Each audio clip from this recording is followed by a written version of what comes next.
کہ بعض دفعہ ایسا ہوتا ہے کہ پورے سال میں بندے کو جنازہ کا اتفاق نہیں ہوتا پڑھنے کا، ٹھیک ہے؟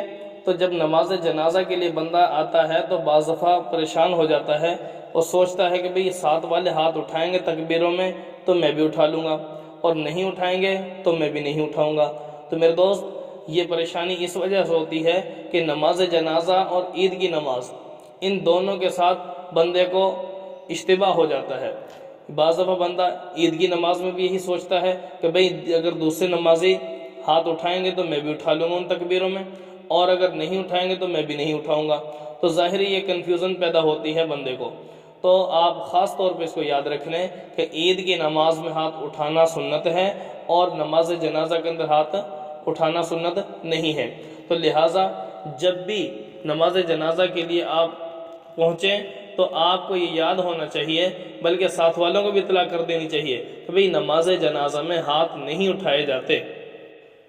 اور تیسرا اہم مسئلہ جو پیش آتا ہے وہ یہ ہے کہ جب سلام پھیرتا ہے امام تو بعض لوگ ایسے ہوتے ہیں کہ دونوں ہاتھ پہلے چھوڑ دیے اس کے بعد سلام پھیرتے ہیں، اور بعض وہ لوگ ہوتے ہیں کہ جب ایک طرف سلام پھیرتے ہیں تو ایک ہاتھ چھوڑ دیتے ہیں، دوسری طرف سلام پھیرتے ہیں تو دوسرا ہاتھ چھوڑ دیتے ہیں، اور تیسری قسم کے وہ لوگ ہوتے ہیں کہ جو سلام دونوں طرف پھیر لیتے ہیں اس کے بعد ہاتھ چھوڑتے ہیں۔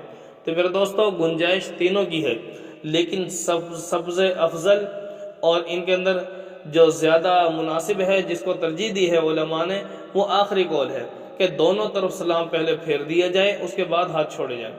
اس کے افضل ہونے کی حکمت علماء نے یہ لکھی ہے کہ جیسے السلام علیکم ورحمۃ اللہ کہنا، یہ سلام اللہ کا نام ہے، اور اللہ کا جب یہ نام پہلی مرتبہ لیا جائے تو اس کے لیے ادب یہ ہے کہ دونوں ہاتھ بندھے ہوئے ہوں۔ ادب کے تقاضے کے تحت اس کو کہا جاتا ہے کہ بھی دونوں ہاتھ بندھے ہوں اور تب اللہ کا نام لیا جائے۔ تو جیسے پہلا سلام اللہ کا نام ہے تو ایسے ہی دوسرا سلام بھی اللہ کا نام ہے۔ تو جب پہلے سلام کے لیے ادب یہ ہے کہ ہاتھ باندھ کر اس کو ذکر کیا جائے، تو دوسرا سلام بھی اللہ کا نام ہے، اس کے لیے بھی ادب کا تقاضا یہ ہے کہ دونوں ہاتھ بندھے ہوں اور پھر سلام پھیرا جائے۔ تو میرے دوستو، زیادہ راجح اور مناسب یہ ہے، یہ والا قول آخری، کہ دونوں طرف جب آپ سلام پھیر چکے ہوں تب ہاتھوں کو چھوڑیں۔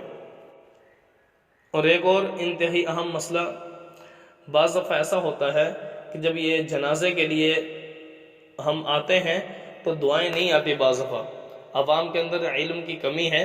پہلی بات تو یہ ہے کہ سب دوست، سارے مسلمان کم از کم یہ نماز جنازہ آئے دن ضرورت پڑتی ہے اس کی، تو وہاں پر ہم کھڑے تو ہو جاتے ہیں میت کے جنازے کے لیے، لیکن میت کے لیے ہمیں دعا جو نبی صلی اللہ علیہ وسلم بتائی ہے وہ ہمیں دعا نہیں آتی۔ تو میرے دوستو، اس کی ہمیں فکر کرنی چاہیے، اس کو سیکھنا چاہیے۔ مسلمان کے لیے حکم ہے کہ اپنے روزمرہ جو مسائل درپیش ہوں ان کے مطابق علم حاصل کرنا ضروری ہے۔ تو میرے دوستو، ان دعاؤں کا سیکھنے کا بھی اہتمام کرنا چاہیے، لیکن جب تک اگر کسی کو دعائیں نہیں آتی، کوشش کرتے رہیں نہیں آتی، تو وہ جب دعا مانگنی ہے تو کون سی دعا مانگے؟ پھر کیا خاموش کھڑا رہے یا کچھ پڑھتا رہے؟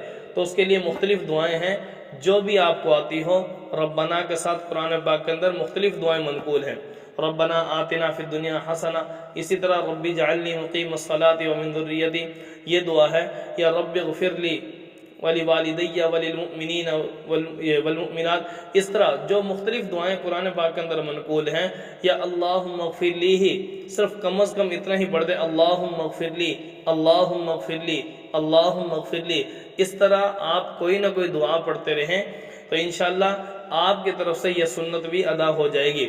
لیکن وہ مسنون دعائیں جو پیارے آقا صلی اللہ علیہ وسلم نے ارشاد فرمائی ہیں، میرے دوستو، خاص طور پہ ان کا سیکھنے کا اہتمام ہم تمام مسلمان بھائیوں کو کرنا چاہیے۔ اللہ تعالی ہم سب کو سیکھ کر سمجھ کر عمل کی توفیق نصیب فرمائے۔